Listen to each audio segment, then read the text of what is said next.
Hello friend, welcome to the channel solution. जब कभी भी आप अपने घर से बाहर निकलते हैं और किसी बगीचे में बगान में घूमते हैं तो ये जो पौधा आप देख रहे हैं नीले कलर का, ये आपको अक्सर दिख जाता होगा।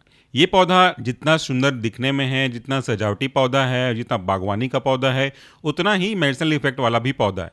इसके बहुत सारे औषधीय गुण हैं। कई किताबों में जिसके बारे में हम आपसे बात करते हैं वह गैलरी ऑफ मेडिसिनल प्लांट, इसमें भी इस पौधे के बारे में काफ़ी सारी जानकारियाँ दी गई। तो चलो आज एक बार फिर से फार्माकोलॉजी के टीचर से फार्माकोग्नोसी समझते हैं। पता नहीं मैं आपको समझा पाऊंगा कि नहीं। चलिए इस प्लांट के बारे में कुछ और जानकारियाँ इकट्ठा कर लेते हैं। इस प्लांट का बॉटनिकल नेम है क्लिटोरिया टर्नाटिया और इसके अलग अलग नाम हैं। हमारे इंडिया में संस्कृत में इसे कहते हैं अस्फोटा, अपराजिता, सौकर्णिका, अर्धकर्णी, गिरिकर्णिका, सुपुष्पी, मोहनाशिनी, विषादोषग्नि, विष्णुक्रांता। हिंदी, बंगाली और ओडिया में इसे कहते हैं अपराजिता या तो फिर अपराजित। गुजराती में इसे कहते हैं बिस्मार, गर्नी या कोयला।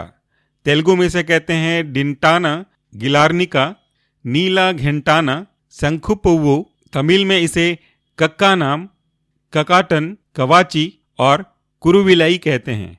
राजस्थानी में इसे कोयलारी, तितली मातुर और मराठी में इसे गोकुर्ना कहते हैं। मलयाली में इसे अराल, शंख पुष्पम, मलाई अमुक्की कहते हैं। इंग्लिश में इसे butterfly P, blue pea wine इस नाम से जाना जाता है और कहीं कहीं इसे पिजन विंग्स के नाम से भी जानते हैं। इसके टैक्सोनॉमिक हायरार्की के बारे में अगर हम बात करें तो ये प्लांट किंगडम के अंदर आता है।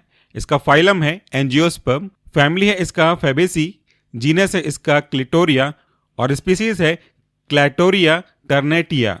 अगर हम इसके ट्रेडिशनल यूज़ के बारे में बात करें तो इसका जो रूट है बहुत बिटर इन टेस्ट होता है और एक्रिड होता है। इसका जो यूज़ है बेसिकली कूलिंग पर्पस के लिए, लैक्सेटिव के लिए, डायूरेटिक के लिए, एंथेल्मेंटिक के लिए, एंटी इन्फ्लेमेटरी प्रॉपर्टी के लिए किया जाता है। इसके सीड की अगर हम बात करें तो बहुत सारे एक्सटर्नल और इंटरनल एप्लीकेशन के लिए यूज़ किया जाता है।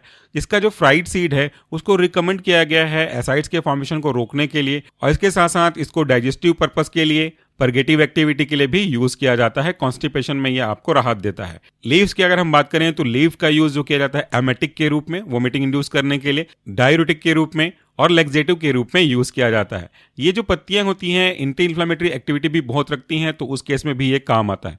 फ्लावर की अगर हम बात करें तो इनका जो यूज है वो आपके स्कॉर्पियन बाइट के लिए, स्नेक बाइट के लिए यूज किया जाता है। अगर हम इसके फार्माकोलॉजिकल एक्टिविटी के बारे में बात करें तो ये एंथेल्मेंटिक एक्टिविटी यानी कि जो वर्म्स होते हैं उनको किल करने के लिए, एंटी हिस्टामिनिक एक्टिविटी यानी कि एलर्जी की प्रॉब्लम में रिलीफ देने के लिए, एंटी माइक्रोबियल यानी कि आपके इन्फेक्शन को कम करने के लिए और हाइपोग्लाइसेमिक यानी कि आपके ब्लड शुगर लेवल को कम करने के लिए, प्रोटियोलाइटिक एक्टिविटी प्रोटीन को डाइजेस्ट करने के लिए, wound healing, anti microbial activity, antipyretic बुखार को कम करने की एक्टिविटी, हिपेटोप्रोडक्टिव आपके लिवर को प्रोटेक्ट करने की एक्टिविटी, एंटीऑक्सीडेंट यानी कि आपके शरीर को अच्छे से सुचारू रूप से काम करने की और जो फ्री रेडिकल्स है उनको रोकने की एक्टिविटी। इनके साथ साथ ये एंटी इन्फ्लामेटरी यानी कि सूजन को कम करना, एनाल्जेसिक यानी कि दर्द को कम करना और बुखार को कम करना जैसी प्रॉपर्टी अपने पास रखता है। आई होप कि आपको आज का छोटा सा जानकारी अच्छा लगा होगा। कमेंट बॉक्स में फीडबैक दे देंगे तो मुझे अच्छा लगेगा। Thank you, take care.